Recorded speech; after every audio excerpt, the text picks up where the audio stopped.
صلی علی رسولہ الکریم اما بعد بسم اللہ الرحمن الرحیم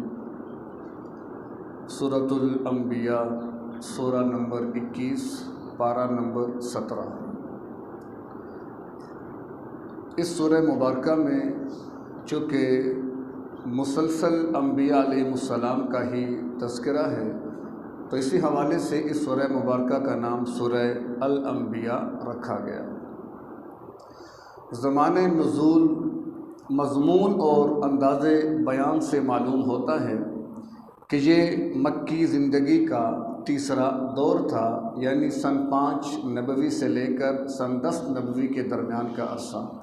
اور اس عرصے میں مصائب و آلام بہت بڑھ چکے تھے۔ اسی لیے تسلی کے لیے پھر گزشتہ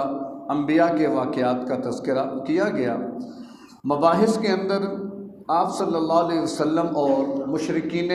قریش کے درمیان جاری کشمکش کا ذکر ہے،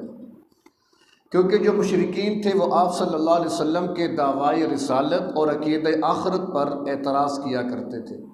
کہ آپ کو ہم رسول نہیں مانتے، کبھی کیا اعتراض، کبھی کیا اعتراض، کبھی کیا۔ اور اسی طرح عقیدہ آخرت کے مرنے کے بعد دوبارہ زندہ ہونا ہے اور حساب کتاب دینا ہے، تو اس کے بھی وہ قائل نہیں ہوا کرتے تھے کہ جب ہم ہڈیاں بوسیدہ ہو جائیں گے، ختم ہو جائیں گے، تو پھر کس نے دوبارہ اٹھنا ہے، کس نے زندہ ہونا ہے۔ تو ان اعتراضات کے بھی اس سورہ مبارکہ کے اندر جوابات دیے گئے،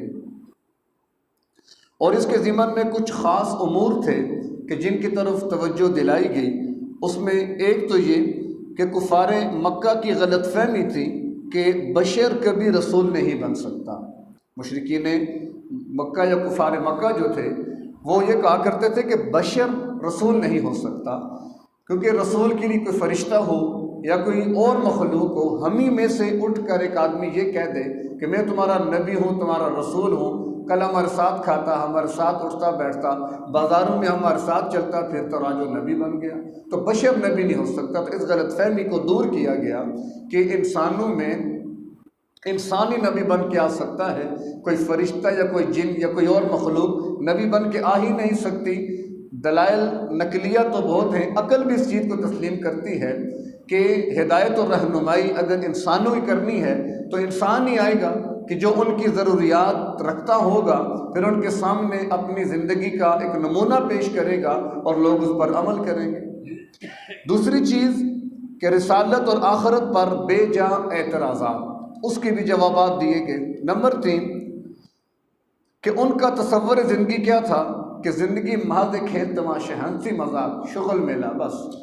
جب تک یہ دنیا ہے، یہ زندگی ہے، بس 2 دنوں دی دنیا ہے، کچھ کھا لے پی لے موج اڑا۔ جیسے ہمارے یہاں بھی تصور چلتا ہے کہ زندگی 2-4 دن کا کھیل ہے، بس جو کرنا ہے کر لو، مزے اڑاؤ، آگے کس نے اے جام مٹھا او کسے نہ ڈٹھا، کہ یہ جان تو لوگوں کے سامنے ہے نا، ہمیں نظر آ رہا ہے، وہ کون دیکھ کر آیا، کون ہو کے آیا، یہ ویسے ہی باتیں ہیں۔ تو ان کو اس نظریے کی بھی غلط فہمی کو دور کیا گیا کہ زندگی جو ہے یہ محض کھیل تماشا نہیں ہے، بلکہ یہ ایک آزمائش ہے کہ جس کی بنیاد پر آنے والی زندگی کا فیصلہ ہونا ہے۔ اسی طرح چوتھے نمبر پر شرک پر اصرار، یعنی مسلسل شرک کی روش اختیار کرنا اور عقیدہ توحید کی مخالفت جو کہ مشرکین کی طرف سے ہوتی تھی، اس کا تذکرہ کیا گیا۔ اور 5ویں چیز جو ان کے گمان میں رہتی تھی کہ ہم بار بار انکار کرتے ہیں، بار بار جھٹلاتے ہیں، بات نہیں مانتے نبی کی، اور نبی ہمیں کہتے ہیں تم پر عذاب آئے گا، ہم پھر کہتے ہیں پھر عذاب لے کر آتے کیوں نہیں ہو، عذاب بھی نہیں آ رہا، تو ویسی باتیں ہیں، کوئی حقیقت اس کی نہیں ہے۔ تو ان چیزوں کے جوابات دیے گئے۔ اور اسی کے ضمن میں ایک قصہ حضرت ایوب علیہ السلام کا بھی مذکور ہے، چونکہ ایوب علیہ السلام کے بارے میں ایک تصور شاید ہمارے ہاں بھی موجود ہے، چونکہ بیماری تو ان کو تھی، تقریباً 18 سال وہ بستر پر رہے۔ اللہ نے مال اسباب، زمین جائیداد، اولاد بہت کچھ دے رکھا تھا، بیماری لگی تو آہستہ آہستہ سب کچھ ختم، رشتہ دار چھوڑ گئے، اعزا و اقربا چھوڑ گئے، مال ختم، اولاد سب کچھ ختم ہو گیا۔ ایک بیوی تھی جو ان کی خبر گیری کرتی، اور یہاں تک بھی نوبت آئی کہ انہیں بستی سے الگ کر دیا گیا، اور پھر ان کی بیوی کام کاج کرتی، اپنا بھی نظام چلاتی، ان کا بھی نظام چلاتی۔ بیماری تھی، بیماری کیا تھی اس کے بارے میں وضاحت تو کہیں پر موجود نہیں ہے۔ ہمارے ذہنوں میں تصور ہے کہ جسم میں کیڑے پڑ گئے تھے، یہ غلط تصور ہے۔ ایوب علیہ السلام کے بارے میں کہ ان کے جسم پر کیڑے پڑ گئے تھے، کوئی کیڑا اتر جاتا اس کو پکڑ کے پھر اندر رکھ لیتے، کوئی کیڑا ایسا نہیں ہے۔ کوئی بھی ایسا فعل یا امر جو کہ پیغمبرانہ شان کے خلاف ہو وہ نہیں ہو سکتا۔ یہ ایک عیب ہے بہت بڑا، جسم میں کیڑے پڑ گئے، یہ بہت بڑا عیب ہے، اور پیغمبر کی زندگی اور جسامت عیب سے پاک ہوتی ہے۔ اتنا کہہ سکتے ہیں، بعض علماء نے کہا کہ جسم میں درد تھے، ان کے